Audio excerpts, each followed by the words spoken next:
بسم الله الرحمن الرحيم. الحمد لله الذي شرح صدور أهل الإسلام بالهدى ونكت في صدور أهل الطغيان فلا تعي الحكمة أبدا.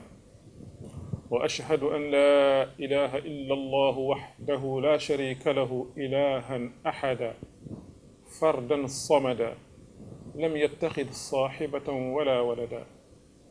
وأشهد أن محمدا عبده ورسوله ما أعظمه عبدا وسيدا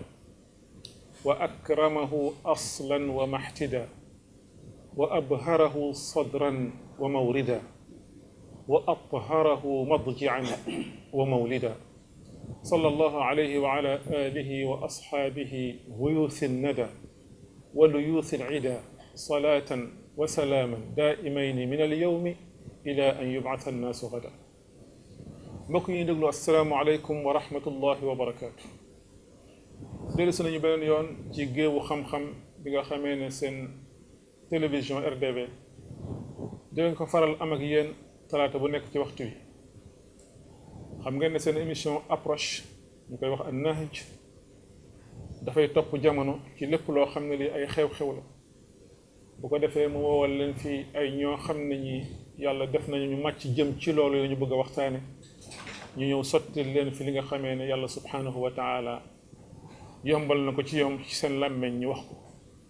ci noonu la ñu leen tànnale benn tomb waxtaan boo xam ne bi jàpp nañu ne am na solo ndax dañu ne lu xew di njàmbat te loolu moo xew ci bés yi ci fan yi. ñu woowal leen fii ñaari borom xam-xam ñaari gëstukat ngir ñu bokk waxtaane ko muy mbir yi nga xamee ne xew na ci Amérique bu yàggul bi président bu bees bi ñëwee muy Donald Trump jël ay mesures yoo xam ne yi daf ko jagleel lenn ci réewu jullit ñi ngir ña fa nekk bañ a dugg Amérique fii ak nangami weer. loolu nag nekk ay mesures yoo xam ne yi yëngal na jamono boroom xam-xam yi jaaxle nañ ci loolu rawatina ñi nga xamee ne ñoo féete ci lislaam bi. ma woowal leen fii insha allahu taala seen xarit seen soppe ngeen yàgg ko gis ci plateau bi wala al ustaad Mouhamadul Amin Dramé nekk boroom xam-xam nekk gëstukat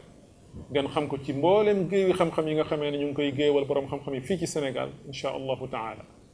Mouhamadul Amin asalaamaaleykum wa rahmatullahi wa barakatuh. waaleykum salaam wa rahmatullahi taala wa barakatuhu. maa ngi am mbégte bu baax a baax dellusiwaat fii nga xam ne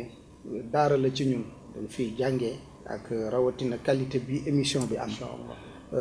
penseurs yeeg borom gis-gis yu sori yëpp am ci yaakaar jàpp ne njëriñ mën na ci jëriñ bu bëree bëri jëm ci réew mi ak jëm si jullit ñi di ñaan yàlla nga yàgg ko taxawee yàlla defal la ci ndam yu bëree bëri. di am mbégte tamit dajeeg sama xarit sama soppe El Hadj Mouhamed Baro son excellence moom it nga xam ne domaine bii nii damay démb sax nee naa ko man débat bu jarul woon ma fay dem parce que yow foo teew ci yu mel nii ñun buñ fa teewee naafi la lay doon mais farata ji yow yaa koy def kon mbégte la ci ñun vraiment ñu am mbégte bokk ak moom plateau bi di nuyu mboolem téléspectateurs yi ñuy seetaan. jërëjëf ki ci des wax na ko mooy suñu xarit suñu soppe moom it di gëstukat di bindkat di journaliste di observateur bu averti ci lépp loo xam ne li ay question la yu soxal monde bi yëpp rawatina monde islamique muy Mouhamadou Baro. Mouhamadou Baro xamees na ko ci dëkk bi xamees na ko ci géewi xam-xam yi xamees na ko ci discussion yi nga xamee ne day laal lépp loo xam ne lii dafa aju ci lislaam. yàlla def na sax ci jamono yi yàggul ñu boole ko ci ñi nga xamee ne ñooy saytu loolu ñuy tudd au conseil des collectivités territoriales. kon Mouhamadou Baro asalaamaaleykum wa rahmatullahi wa barakaatu. waaleykum salaam wa rahmatullahi wa barakaatuhu. Oustaz Tandian ñi ngi am mbégte lool teew ci émission bi ànd ci ak suñu xarit comme ni mu ko waxee Mouhamed Lamine Dramé suñu àndandoo suñu lépp. yow nag tey dañu am mbégte teew fi ma def témoignage ci loolu rek bu gàtt ndax émission bi ni nga ko tuddee laataa may ñëw idée boobu laa amoon ci sa émission yi ma daan seetaan te suñu yonent sallallahu alayhi wa sallam dafa ñu wax ne nit boo ko soppee di rafetlu lu muy wax na nga ko témoigner. gis naa ci sa liggéey approche d'ailleurs moom nga tuddee sa émission approche scientifique ak approche intellectuelle parce que damay faral di tooñ borom xam-xam yi mel ni ñoom Mohamed Lamine Dramé ma ne leen sotti xam-xam rek du xam-xam waaye approche bi nga koy sottee di ko jàllale loolu lu am solo la donc yooyu ñu ngi am mbégte fekkee lu mel ni jërëjëf Mouhamadul Amin Mouhamadou Baro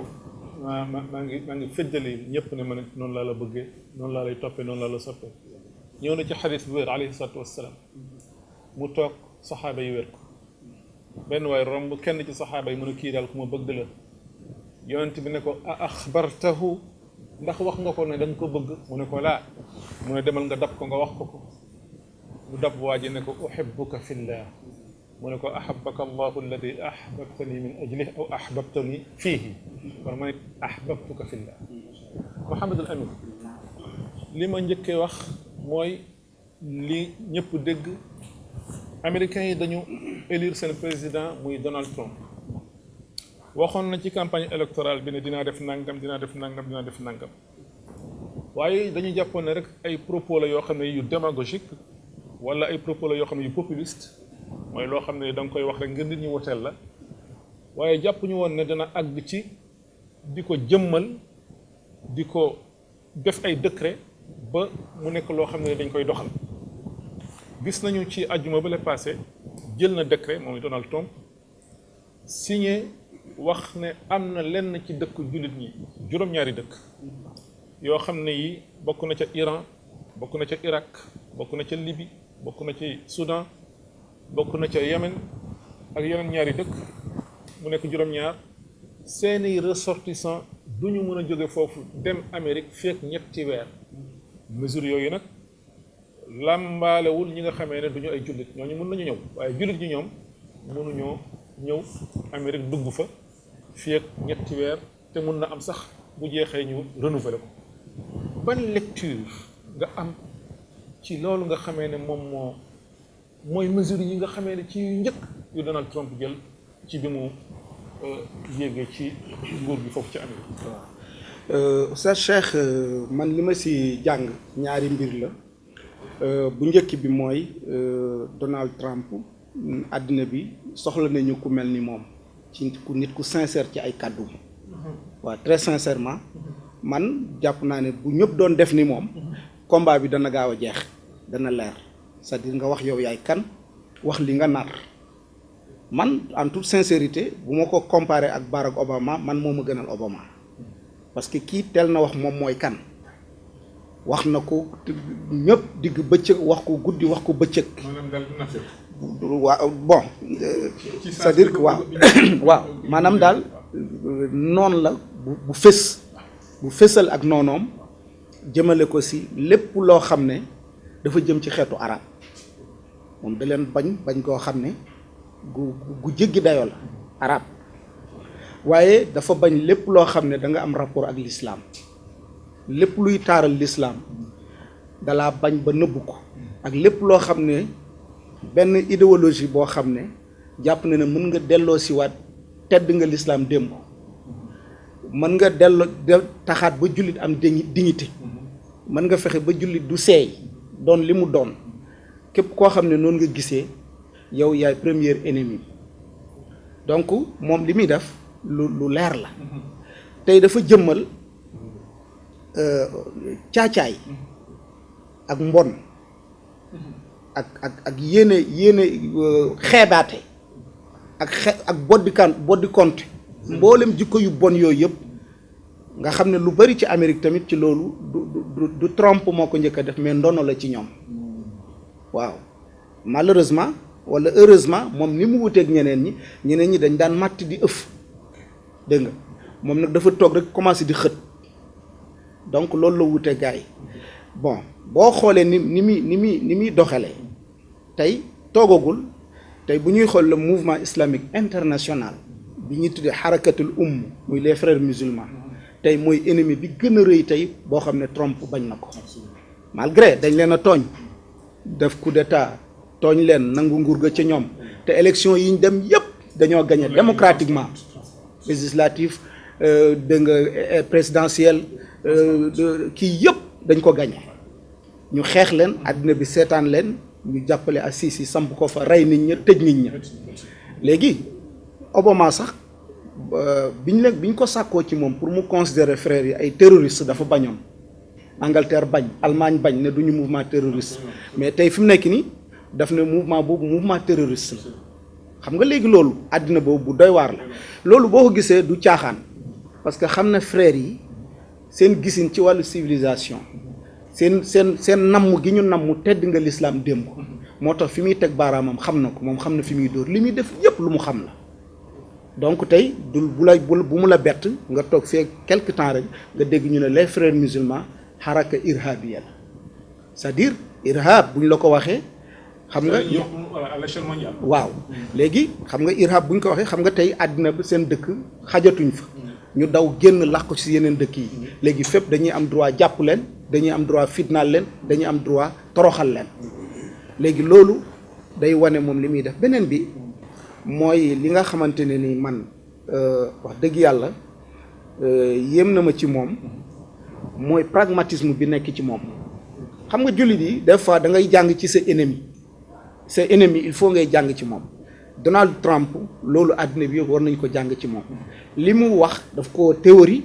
di ko pratiquer à la lettre loolu amul sax kenn koo xamante ni yaa ngi ciy werante donc kon moom mbañal gi mu bañ arab yi ñoo ci jiitu les musulmans ñi am gisin boo xam ne day delloo ci civilisation islamique moo ci nekk loolu nag ci lay dox man jàpp naa ne lu normal la àddina xëccoo la àddina xeex la bu fekkee sàggan nañ ba li mu bëgg mu mën ko bu boobaa ñu xam ne loolu mooy suñu sens. Mouhamadou Amine li nga wax li ma dégg la effectivement nit ki dafay jàng ci ennemi wala beneen wax nit ki mën naa jàng ci ennemi c'est vrai ndaxte mën nga jàng ci moom ne moom li mu gëm lenn la wax na ko te bi mu àggee ci levier yi nga xamee ne moo koy permettre mu exécuter loolu def ko maa ngi koy def kon nekkul woon rek loo xam ne li lu mu wax la kon gëm na li mu doon wax ndax mu ngi koy appliquer à la lettre mu ngi koy mettre en œuvre wuuteeg ñoo xam ne ñi peut-être dañuy def la ñuy wax la politique de l'autruche siyaasatul naama nga xam ne da ngay nëbb dara di feeñal lu mel ni ak naafiq loolu doxul mais damay wëlbatiku ci sama xarit Mouhamadou Baro Mouhamed c'est à peu près la même question ban lecture ban approche nga am ci Donald Trump bi mu yéegee rek commencé di teg mesures yooyu nga xam ne c'est des mesures vraiment ci ñun yoo xam ne yi c'est inacceptable. sama tontu soriwul bu Mouhamed Lamine Dramé parce que depuis d'abord avant ñu koy fal sax dafa am wax débat bu amoon bu taxoon yeneen réew yi comme suñu réew yi nga xam ne dañu sori États-Unis suñ doon analyser dañuy wax ne moom mooy ku bon ki ñeneen ñi ñooy ku baax parce que médias occidentaux yi noonu lañ ko présenté woon ak américains yi parce que candidat wu démocrate yi Hillary Clinton moom lañ doon gën a wax parce que moom mooy ñoom ñooy ñu nar a indi jàmm ñooy ñu baax loolu nag erreur bu rëy la woon parce que li mu wax lu leer la li muy indi nii duñ ne lu baax la effectivement lu ñaaw la def na ko te di am yeneen yu ciy teguwaat mais chance bi ñu am ñun monde musulman bi ak yeneen réew yi mooy kii jàkkaarloog ñoom nëbbul ne fii la jëm ak ñoom loolu nag dafa am effet psychologique bu muy créer ci umma bi mooy day tax ñoom it ñu waaj bañ a li ñu tubaab di wax dormir sur nos lauriers tëdd rek njegenaayu di nelaw te aussi da nga xam nga ne loolu perspective bu am doole la mooy rapport de force même ci diine ji ci àdduna bi sëpp laa wax du diine sax kese fu jonjante amul effort du fa am jullit ñi nag doy na léegi Donald Trump poussé leen ci ñu xam yan responsabilité la ñu war a gën a am yan taxawaay surtout nag taxawaayu ànd nekk benn parce que soo seetloo ci juróom-ñaari réew yi mu ciblé am na ci réew moo xam ne ñoom ci seen théorie dañ ne mooy réew mi entretenir terrorisme muy Arabie Saoudite lu tax mu seppi ko ci dugal Iran ci biir mooy ba léegi ñi ngi ci ñoom seen perspective diviser pour mieux régner ak tamit xool seen allié sur le plan économique moo tax lii muy wax noonu en fait waxu kaw nii mooy xeex terrorisme ak ñii ay état terroriste lañ mais ci biir dinañ ko gis ci kanam du loolu moo kon am na leneen lu ko lal ci suuf lu dul loolu beneen bi li ma ko jàngatee mooy analyse yi gën a ñaw dañ ne li tax mu def ko populisme la gën a nuru maanaam def dara pour ñu ne respecté na engagement mais mënu cee wéy su demee tuuti dana ci dellusiwaat parce que soo seetloo sax ci décret bi dañ ne day daw ay quelques mois lañ koy testé d'abord résistance bi am foofu gis nga fës na am na ñu ko bañ nit ñaa ngi manifester ci mbedd yi waxuma jullit ñi ah non ñoo xam ne ay américains lañ de souche nanguwuñu ko européens yi ñoom sax aussi li ñuy xëy di jëm ci diina ji yëpp terewul jóg nañu def ay déclaration ne lii c'est du populisme te ànduñu ci parce que lii àndul ak seeni ay valeurs donc su demee ba ci kanam dana jël si ginnaaw te danañ ko layalee ne justice bi moo ko bañ peut-être dina am porox ndoll bu mu rëcce parce que ku ne mu ngi ñu ngi ko doon xaaree ci ne ndax la mu waxoon dana ko def léegi américains yi danañ am idée wu ne jéem na koo appliquer xëy na mais dana ko dàqandi wala am na ay résistance mu dellu ginnaaw beneen bi aussi mooy ku ne xam ne ne États-Unis seen système politique ñaari force moo fa nekk force yi dañ ne républicains yi la ak démocrate yi ñoom Barack Obama ak ñoom Hillary Clinton ci branche démocrate yi lañ bokk républicains yi ñoom dañ leen xamee ne ay conservateurs lañ maanaam ñoo gën a tar ci nooneel ak mbañeel jëm ci yeneen xeet yu bokkul ak ñoom mais nag du tee ñun suñ koy analyser ñu xam ne ñoom ñëpp à peu près benn lañu ci système parce que dafa am leneen lu ñaari mbir yu ko waral benn bi mooy lobby yi nekk États-Unis nga xam ne dañu am doole parce que régime présidentiel moo fa nekk mais congrès bi ak yooyu souvent dana composé noo xam ne ña fa nekk dafa am ay force yu leen di pousse force yooyu jotewul ak dara wàllu politique ñooñu ay lobby financier la te ñu fàttali aussi ne Donald Trump du théoricien du intellectuel moom financier la donc pragmatisme bi ngay wax ni li tax mu am ko parce que jaaykat la di jëndkat waaw moom loolu la xam lu koy indil intérêt donc lobby yi ñooy pousse ñoo koy wax defal li ñu def léegi nag ñu seetlu ñi nekkoon démocrate te defuñu nit Donald Trump rayagul demagul guerre am na sax lu yees am na sax lu xaw a lu intéressant ci mbir mi mooy soo xoolee moom fu mu toll nii mbiru avortement nga xam ne ku ne xam ne umma bi tey position yi ñu ci amoon position bi mu jël moom moo gën a dëppoo ak position wu umma bi parce que dafa ne xaalis bi ñu doon jël di financer africains yi ak ONG yi ci mbiru avortement na dakk léegi ñun suñu ONG yi sax commencé nañ jooy parce que xaalis bi ñëwatul léegi ci mbiru ci mariage gay ñu góor ak diggante góor ak góor jigéen ak jigéen position bi mu ci am moo gën a dëppoo sax mais léegi nga xool nag ki ñu doon wax ne ñoom ñooy démocratique nitu jàmm kii dafa tereegum nit ñi dugg ci territoire loolu neex naa faj parce que ñeneen ñi danañu def riposte ñoom it ñu appliquer réciprocité comme ni iraniens yi waxee parce que loolu dana am lu mu def ci États-Unis parce que États-Unis dafa am intérêt ci dëkk yooyu muy wax ay Iran ak yooyu lu tax boolew ci Arabie Saoudite parce que dafa am intérêt foofu mais dafa am leneen lu muy juraat mooy lan le fait que mu ne fii ñii la koy ciblé ci juróom-ñaar ñi dana tax non seulement ñooñu riposter def effort mais dafa am effet psychologique bu muy créer boo xam ne ñeneen ñi doon wax ne nitu jàmm la ñoom def nañ pire que ça Hillary Clinton avant muy dem ci campagne am da doon wax ne position am ak Israël Palestine moom xaritoom ak Palestine fës ak Israël fës na lii la te ku ne xam ne su ñëwoon tey muccul ci li ñoom Bush defoon ak yooyu mooy engagé ay armée ñuy demaat di dal ci kaw jullit ñi Barack Obama malheureusement ñun ñu war a teey ci lu mel ni mooy ba mu doon falu tey journaliste àdduna bi ak africains yi surtout ak sénégalais yi dañ doon fecc di tëgg di wax ne africain la su ñëwee suñu affaire baax est-ce que suñu affaire baax na ci diggante bi parce que ñoom du ñu appliquer africain la ci deret ni mais li ñuy appliquer mooy politique américaine te politique américaine ñoom nit yu politique yi yoraluñu ko seen bopp lobby yi ñoo koy orienté di ko yóbbu fi ñu leen neex donc loolu tax na man li mu wax lu jara bàyyi xel la mooy li mu def au contraire dana créer effet boo xam ne bu positif la ci monde musulman parce que moo ñuy poussé waat ñu gën a taxaw ci suñu ay responsabilité gën a xam beneen bi nag moom mooy ku ne xam ne man pour man du egg parce que force yi danañ ko bañ te jullit ñi réalité lañ foofu parce que islam mooy 3e religion tey ci Amérique soo boolee population bi dañ ne lu mu bon am na 7 millions ak genn wàll ci ay jullit te dafa yàgg dinañ ci ñëwaat dafa yàgg dina ju fa yàgg la 19e siècle ba tey te le fait que aussi ñu koy waxtaane fii oustaz lu am njëriñ la lu am solo la parce que man damay wax ne ba léegi sénégalais yi xamaguñu li ñu lëkkale ak États-Unis ci wàllu diine 19e siècle soo demee seen documents yi officiels yi ñoom dañuy wax ne islam bi ñu ngi ko commencé documenté ci 19e siècle ba ñuy bind ñi nga xam ne ñoo fa fësal islam bi dugal ko fa ñaar lañu kenn kii mi ngi jóge Afrique de l'Ouest ñaareel bi jóge Afrique de l'Ouest rawatina Sénégal ñu ko wax Omar Ibn Saïd jóge fii ci Fuuta dem foofu nekkoon fa esclave yóbbu fa diina ji ci Caroline du Nord tey nga dem fa fekk fa jumaa ju mag bu ñu wax ne kii moom lañ ko tuddee te mu jóge woon fii ci Sénégal keneen ki jóge booru Fuuta Jalon waaye ñun ana ku ñu war a gën a intéressé wu ci li xew États-Unis surtout bu amee relation ak diine donc loolu pour man lu rëy la. Oustaz li nga wax am na solo waxoon Baro vraiment li ngeen leeral fii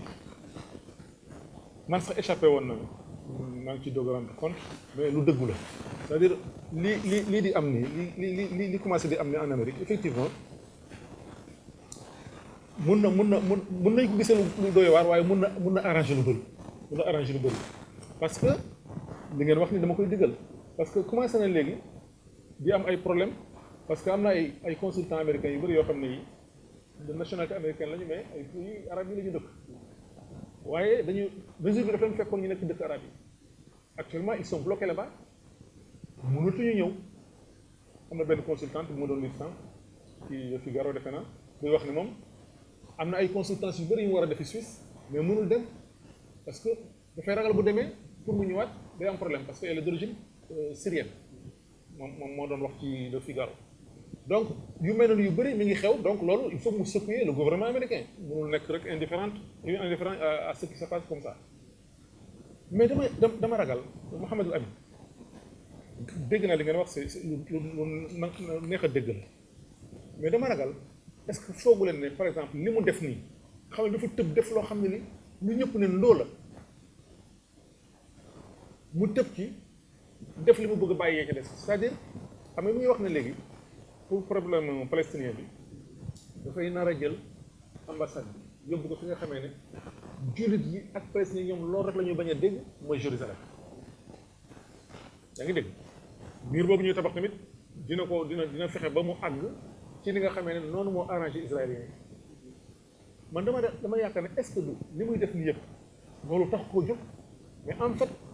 pour protéger Israël ci projet bi nga xamee ne Israël noonu la gisee ne moom noonu la war a taxawee ci Palestine est-ce que loolu taxul mu jóg ba tax na mun na def loolu yóbbu ambassade bi Jérusalem dimbalewaat Israël ci fànn yu bëri ba pare nag yekki def mu bàyyi ko bu ko defee julli yi yaakaar ne dellu na ginnaaw fekk moom lii la bëggoon est-ce que analyse boobu pertinente na. waaw xam nga oustaz àddina bi dañoo jëm rek ci fitna. dañuy jëm rek ci jafe-jafe. xam nga Donald Barack Obama. bokk na si li mu tiitaroo. mooy li mu defar Israël benn président Amérique mus ko defal. ci jàppale ko ci wàllu financement. maanaam Barack Obama li mu jël ci alal. jox ko israélien yi dooleel leen. benn président Amérique mus ko def. waaw xam nga kooku c'est-à-dire que moom daal ku doy waar la kooku. waaye man damay wax toujours ne àddina bi aussi xeex la système contre système affaire yi du problème mu individu affaire bi Trump dafa nekk ci tête bi rek moo jiite réew mi mais yëf yi li koy togg gëm-gëm la yu nekk ci suuf te gis nga àddina bi malheureusement ci lu yu bëree bëri comprendre ñu jeu bi tey sioniste yi ñoom ñoo yor doole gi di ko manipuler daanaka dafa mel ni période bu nu toll rek xam nañ ban nit la ñu war a jël pour mu doxal leen loolu Barack Obama bi mu ñëwee di matt di ëf di ko bari ci àddina bi ci la yàqoo ñu gis fii ñuy daganal ay loi góor a góor di sëy mu ñëw ba fii ci Sénégal di ñu demandé nañ daganal affaire ngóor jigéen moom ci yooyu rek la doon dox dégg nga ba pare tas monde islamique bi c'est-à-dire que théorie bi mu ngi fi woon balkanisation bi ñu defoon depuis 1924 dañu gisoon ne doyul parce que ba léegi jullit yi ñu ngi continuer di am doole turc doole la Arabie Saoudite doole la ci pas-pas doole la ci pétrole Iran doole la ci gëm boppam Iran doole la ci am kilifa yaa ngi dégg Syrie doole la ci gëm résistance yooyu yëpp la fa nekkoon dañu gisoon ne bés mën na ñëw suñu ko bàyyi di ko seetaan mën na exploser te boobaa duñ ko attan ñu tëral ne il faut ñu daggatewaat yëf yi printemps arabe bi mu amee ñu profité ci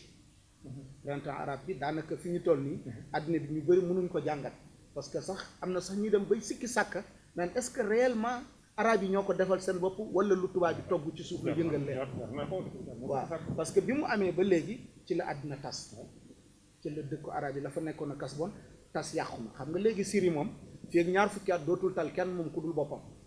bu ñu demee ba Russie mooy toog tey di bind constitution Russie di bindal Syrie constitution wu réew mi tey lépp luy dox Syrie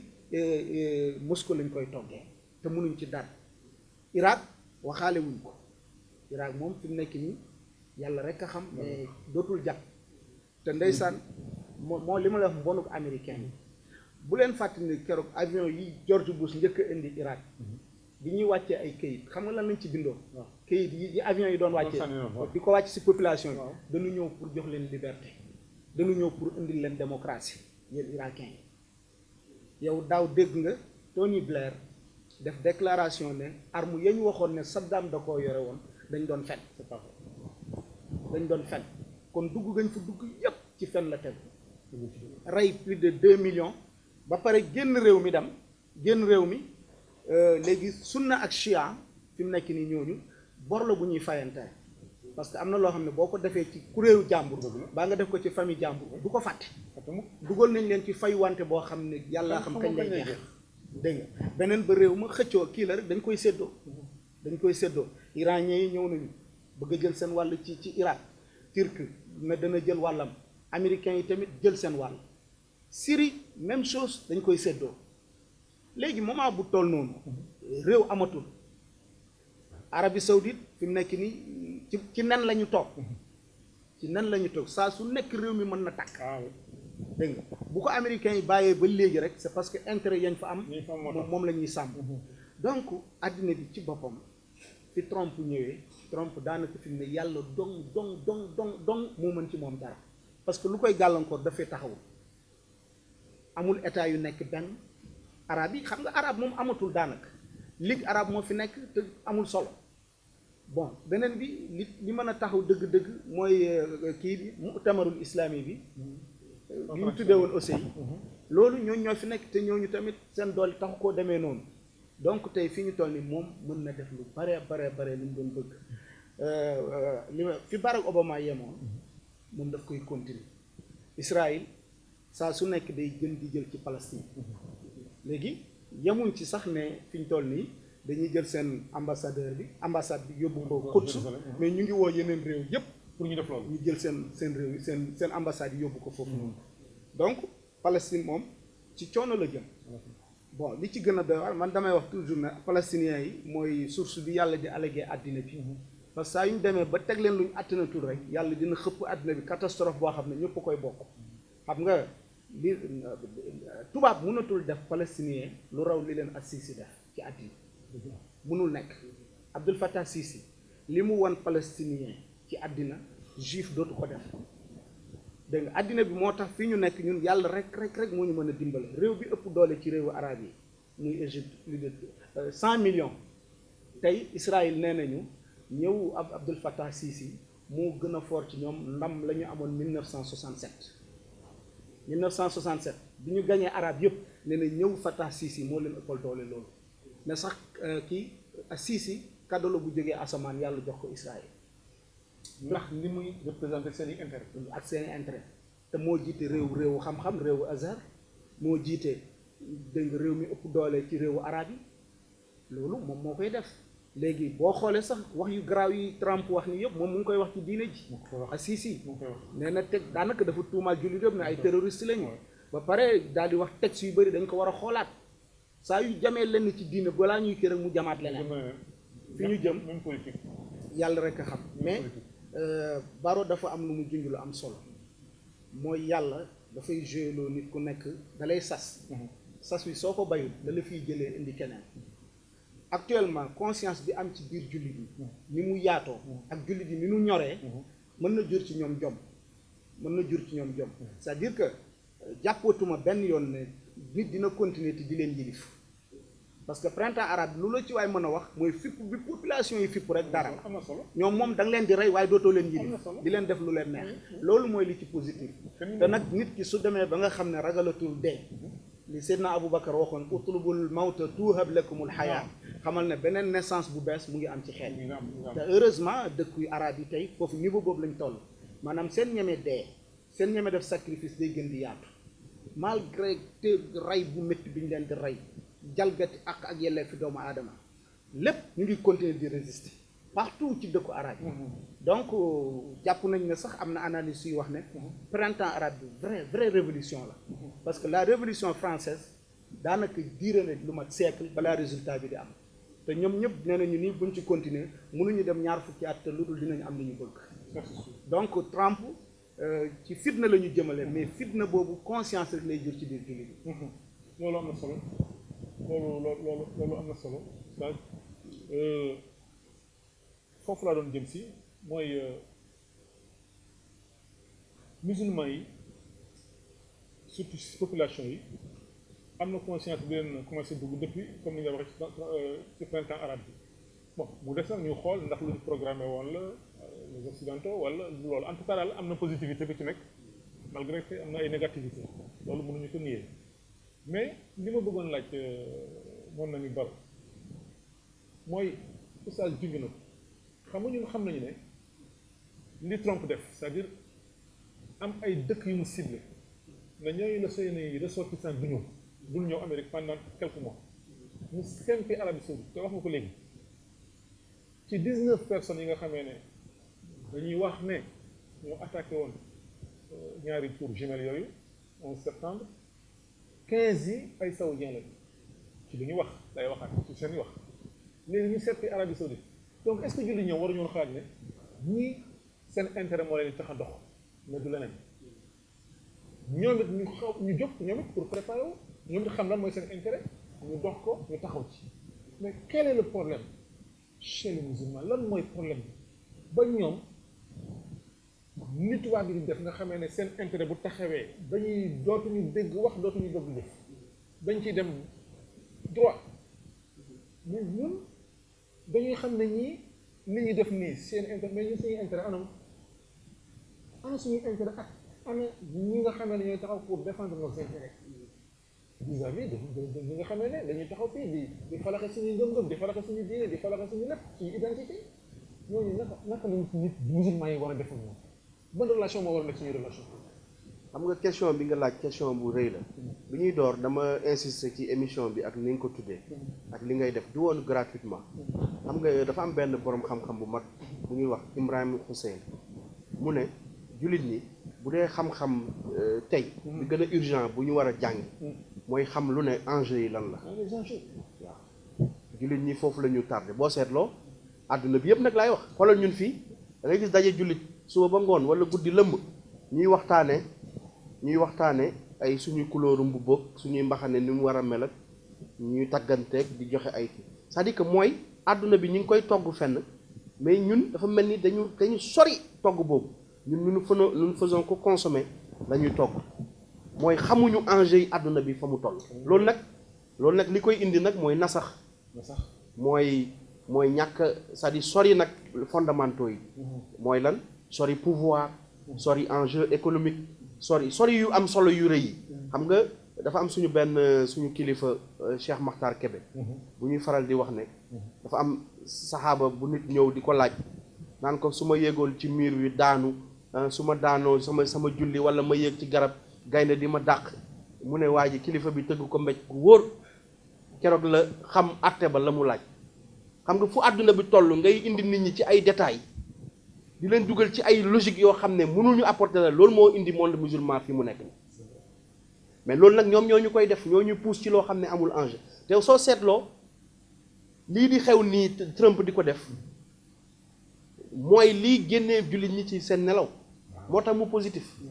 gis nga bu fexee ba jël capital bi yóbbu ko al-Quds ñi xam enjeu yi yëpp war nañ tàccu xam ne résultat positif ci Palestine commencé na am tey jii le monde musulman gën a taxaw ci wane ay jalooreem d'ailleurs terrorisme bi ñu indi nii ñoom parce que ñoo ko dugal ci biir monde musulman loolu il faut ñu koy wax. réaction la. terrorisme bi bloqué progression islam bi moo indi terrorisme parce que dañu dugal terrorisme pour ñëpp ñaawal deru diine ci moo tax boo demee ci seen gëstu yu mujj yi sax 2016 bi ak 2015 def nañ ay gëstu États-Unis ak ci àdduna bi di xool dañuy tuddee perception américains yi ak européens yi si diine ji dañ koy xool at bu nekk at par at naan ni ñu bañee islam ak ni ñu ko bëggee ban perception la est-ce que yokku na est-ce que wàññeeku na dañ koy natt parce que seen liggéey mooy bi gën a kawe tey mooy naka la ñuy fexe ba deru diine ji ñaaw waaw dañuy wax ne diggante daaw ak ren ci États-Unis perception wu ne diine ju bon la ñu ne au lieu mu yokku effectivement wàññeeku na mais nag am na yeneen yoo xam ne dañ koy def mais day yokk parce que am na luñ ci liggéey parce que wane nañ ne diine ji ba ñun ñi nga xam ne sax ndeysaan jullit ñi dañu toog ay 100 ans xoolal kamikaze terme la boo xam ne xale boo tey romb ci Sénégal nga laaj ko xam na ko ba ci film yi ñu seetaan kamikaze japonais yi ñoo ko doon def ci guerre mondiale di taal seen bopp ñu leen tuddee ay terrorisme d'état Israël moom lay def tey mais tey jullit ñëpp ku nekk yaa ngi def déclaration di wane ne man duma terroriste man de bokkuma ci ba sax ñu ñuy naxee gaa ci réew mi ak ci àdduna bi ne léegi ñaari diine moo am diine suufiyanke mooy ñu teey ñi modéré yi ak diine intégriste yi te ma ne leen nag benn waay bu ko doon théoriser ci conférence ma ne ko nga may ma tuuti diine jooju ngeen di tuddee ne mooy diine waa jàmm yi mais ñoom ñoo doon jihaad ci réew yi fii Cheikh Umarul Fuutiyu dugal fi Tijaniya dugal ko ci silaama ñun li ñuy wax ci tukulër ci xeet nga ñëw ne léegi diine jooju mooy bëgg nga tap séparer nit ñi au lieu nga ne ñu diine ji mooy diine jàmm kese mais da ngay jël diine ji éclater ko ñaari parti fay nag ay théoriciens su suñu biir ay borom xam-xam pour ñu véhiculer loolu léegi Trump nag ma del siwaat ci moom lii muy def nii mooy yëkkatiwaat raaya diine ci ku ko gisul mooy xamoo enjeu yi te sa gis-gis soriwul parce que li muy créer mooy day provoquer jullit ñi ba mujj gi day diis ci ñoom ba mujj gi day provoquer wàll ñu dul jullit léegi riposte boobu àdduna bi di def pour bañ nooteel gu parce que nit yàlla daf ko bindee nature boo xam ne mënta continuer di xool ñaawteef ci benn façon bi nit mooy comme nit ci boobu mooy def ñaawteef ba xëy ne ah lii de naa dellu ginnaaw asamaak nag ñi lay seetaan nga koy def daneen tellu foo xam ne nag parce que gis nga société civile américaine bi jóg nag américains yi duñu bàyyi parce que américains yi ma fàttali ko tey li jaaxal américains yi ak européens yi mooy progression wu ñiy tuub ni mu toll parce que États-Unis diine ji ci ñaari façon la fa duggee ci esclavage la fa njëkk a dugg ci tuuti après mu dugg ci immigration surtout ci Asie du Sud xam nga indiens yi pakistanais yi ak africains yi sax buñ ko xeeb tey sénégalais yi seeni daayira murit tijaan mouvement yi yëpp ñi ngi États-Unis ñi ngi Europe léegi nag leneen li ko gën a yokk nag mooy taux de progression bi am ci wàllu tuub ñuy tuub yi dugg ci diine ji mais loolu kenn mënu ci dara américains yi ñoo gisal seen bopp diine ji bañ nañ ko ba même ci 11 septembre ba mu xewee ba ñuy ñaawal deru diine ji ndeke ci ñoom am na ñoo xam ne dañ ne waa lu xew ñu ne diine islam la ñuy dem di ko gëstu ba dugg ci donc loolu pour man aspect bu dëgër la parce que di jullit ñi mënuñu progresser ci nelaw dañuy mën a progresser rek ci yeew mais nag nii ñuy dugalee aussi chaque jour dama koy fàttali mooy képp ku ñu foog ne dañ la mën a nax ba defe ne la jihaad bi ñu lay dugal nii wala entre guillemets parce que ñoo ko tuddee jihaad loolu aussi pour ñaawal deru jihaad képp ku defe ne loolu mooy jël ngànnaay dem di xeex yi mooy dimbale diina ji dañ lay nax diina ji li koy dimbale mooy jàmm parce que ci jàmm ji ngay mën a waxtaan ak nit ñi ngay jëf ñu lay xool Europe jullit ñi koñ ya ñu dëkk yëpp bés bu nekk am tubaab bu tuub parce que mu ngi gis jullit bi am comportement yoo xam ne moom amu ko kon ñun suñu diina ji ci jàmm jooju ak ci daawa woote lay jaaree ci yoon mais bu ñu bëggee nax rek mooy dugal nañu ci violence pour taqal deru diina ji pour nit ñi ragal ko parce que tey sax ñu ngi jàngal ñoom seeni doom ne allahu akbar ak yooyu laa ilaha illallah fu ngeen ko dégg rek daw leen moo tax booy juum nii sawaay di wirdee fii di wax laa ilaha illallah ci kaw bu jiimee def ko ci aéroport xale yi dañuy daw parce que loolu leen di jàngal ci école bi dañ leen di wax ne lii baaxul oustaz ñu doy na war doy na war lool mais lu am solo la pour ñu xam ko et que ñu dégg ko oustaz li mu wax mooy enjeu yi musulman yi mel ni xamuñu ko enjeu yi xamuñu ba am sama benn xarit bu may jox misaal mu ne ma pour nga teqale rek benn jullit ak benn occidental rek benn occidental boo xam ne bii dafay def benn waxtaan ak benn jullit bii def benn waxtaan mu ne pour nga xam ne kii dafa pragmatique kii dafa nekk fi di nelaw mu ne pour nga xam ko mu ne waa ji waxtaan ci dina bu toogee danaan mbokk yi asalaamaaleykum wa rahmatullah ñu ñëpp ne ko waaleykum asalaam wa rahmatullah mu ne waaw suñu waxtaan tey nag ñu ngi ko tënk ci fukki tomb ak benn tomb bu njëkk bi nangam la tomb bu mu wax fukki tomb ak benn yëpp commencé nag conférence bi dina am ñeenti waxtu wala juróomi waxtu mu ne bu dee nag ki nga xamee ne dafa am objectivité day ñëw rek ne la sama causerie tey ci nii laa ko tënkee mu ne tubaab na lay tënkee d'abord ak ensuite mu ne mooy seen xutba d'abord mu wax la ensuite mu développé et de conclusion mu ne foofu rek ngay xamee différence su ñaar ñi nga xam ne kii xamagul enjeu yi ci adduna bi même temps bi xamagul lu mu koy jëriñ day nekk temps bi di ko utiliser ci loo xam ne bi amul benn njëriñ kii nag xam gi mu xam temps notion du temps ak jamono tax na ba lu muy def da koy calculer day xam enjeu yi ba mu ngi ko tëg waxam sax daf koy tënk ci d'abord ak ensuite mu ne loolu misaal boobu ma ne ko misaal boobu bu am solo la mais li ma ko laaj léegi mu tontu ci am na solo mais nan nga gisee loolu c'est-à-dire jullit ñi c'est-à-dire naka la ñuy def garab laay laaj léegi ba ñu mën a ñun yeewu ci li nga xam ne mooy xew xam enjeu yi ñun tamit ñu préparé wu en conséquence pour mën a jànkuwante li nga xam ne moom la jamono indi mais duñu continuer rek suñu subaat al amiq loolu mënuñu ko continuer quelle est la solution. waaw xam nga c'est-à-dire que oustaz boo gisee àddina li mu yëngu nii c'est parce que l'islam mooy dund. alhamdulilah waaw. xam nga laqad asma'ta law naadayta hayyan lakin la hayata liman tunaadi. waaw fi mu nekk nag al islaamu xay. al islam xay te tubaab yi nga xam ne seen xalaatkat yi dëgg-dëgg ñoom civilisation lañ ragal. civilisation lañ ragal te islam bi jóg ci gën di tas ci àddina bi. c'est-à-dire li Baro wax daf ci am beneen aspect. mooy tubaab yi tuub at yu mujj yi nii. tuubuñu di julli juróom ak yooyu. mais tuub yi ñu tuub dañ ci boole gëm ne l'islam dafa war a yilif àddina. waaw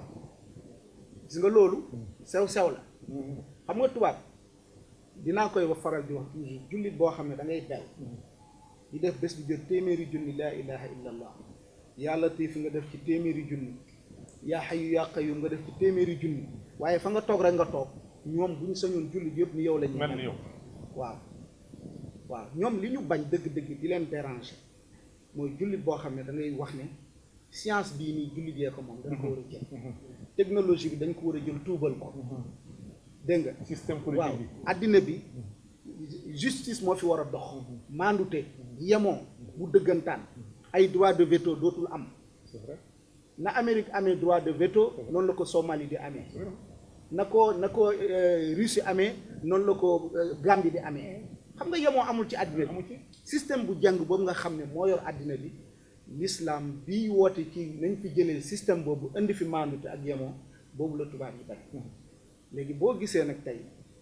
jàngat bi ñu def dañuy gis ne le mouvement islamique international dafay woote ci civilisation islamique. da lay gëmloo ne la àddina bi kat fi mu ëppee jàmm mooy bi ko l'islam yore te jàmm jooju pour mu amaat faaw l'islam tedd nga dem doon dellu si. loolu moo tax li ma la wax ci commencement bi boo gisee les frères musulmans 1924 la ñu daaneel xilaafa islamiyya nga xam ne empereur bi 1924 25 26 27 al imam Hassan al Banna ñëw am ñaar fukki at créé mbooloon al ixwaan al muslimin dafa bokk ci li doon xalaatam jubluwaayam ci commencement bi mooy indiwaat xilaafa waaw ida kanat al xilaafa qad uzilat fa limaada la naamalu ala iadatiha c'est-à-dire le mouvement islamique sur le plan politique dafa bëgg a def li ñuy tuddee États-Unis bu islam. waaw dégg nga loolu mooy jubluwaay bi. Amérique li ko may doole tey mooy 52 états la. Hassan al Banna dafa ci théorie kii bi le mouvement islamique daf na doole jullit yi loolu moo koy indiwaat. xilaafa maanaam réew yëpp di yëkkateendoo di tëreendoo. fee nag dinañ fa am ku fa nekkal jullit yi mais kilifa yi genn lay doon. comme ni ko Amérique di amee. programme boobu nag Amérique du ko nangu parce que xam na ne bés bu ko jullit yi amee rek coono jeex na donc le problème mooy côté boobu nga xam ne côté xadaara bi la. côté civilisationnel. waaw mu ngi noonu léegi boobu noonu ñoom jullit yooyu la ñu bëggul ñu am. moo tax léeg-léeg tey tubaab yi di financé ne nañ di woo ñu ci islam suufi islam suufi yi kat du suufi yu yëpp de bépp suufi ya musallaha bokkut dégg nga xam nga yow daanaka suufiyanki yi jihaad yi am ci àddina yëpp ñoo ko taal dañuy wax rek fii nii rek mais demal Libi Amarul Muxtaar lan la woon waaw Amarul Muxtaar lan la woon ñoom Salahuddin al Ayyubi ñoom ñëpp dañ ci kaw nii lañ doon xeex mais ci suuf dañu am sëriñ ci suuf Muhammadul Fatih di kan moo nekkoon ci suuf sëriñ bi al aq Shamsuddin dégg nga te ñoo ubbi Turk ak yëpp dugal fa l'islam donc suuf yi dëgg-dëgg jamono bu ni mu daan doxee jamono bu ne li mu laaj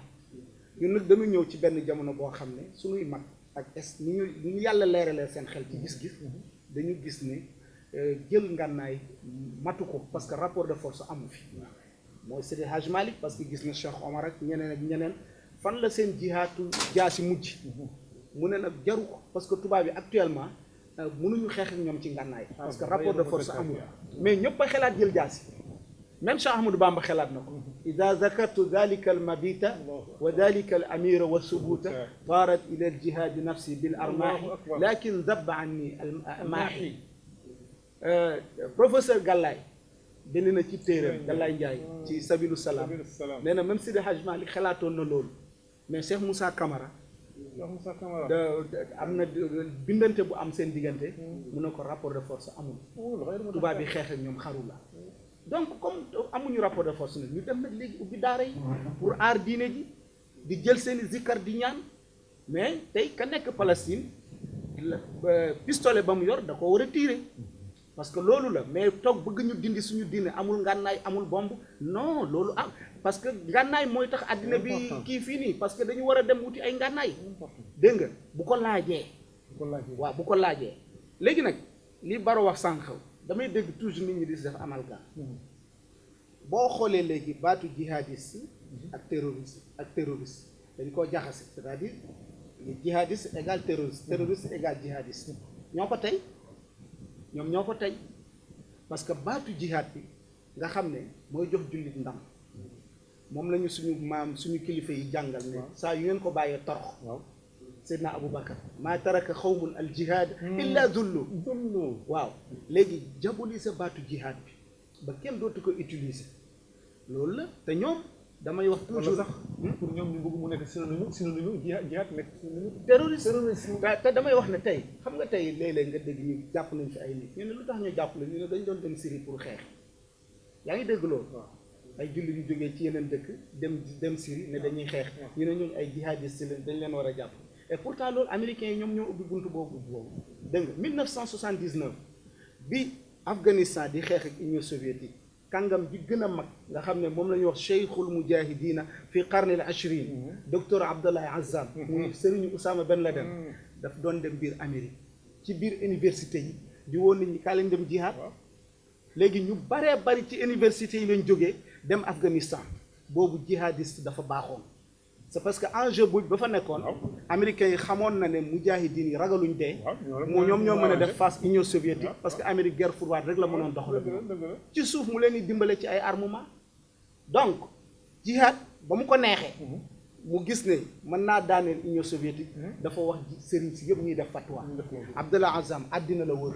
di dem Arabie Saoudite kanam shuyuux yi ne leen kaa leen del jihad yi di wër àddina bi ñu yombalal ko aéroport yëpp léegi logique boobu moo continuer ba léegi am na ñoo xam ne noonu la ñu parce que dañ leen waxoon ne jullit moom sa mbokk jullit fu mu la woowee kaay dimbale ji ko ñëwal dimbale ko léegi tey ñu baree bari si ñuy dem ci logique boobu la léegi démb baaxoon na waaye tey moom terrorisme lay tekki gis nga 2 poids 2 mesures donc sew boobu noonu bu ñu ko kiiwul moo tax damay wax toujours ne ñuy wax xale yi jihadistes yi ñooñu bu leen tuddee ay terroristes parce que ñu si bari dafa am ay fatwa yu ñu sukkandiku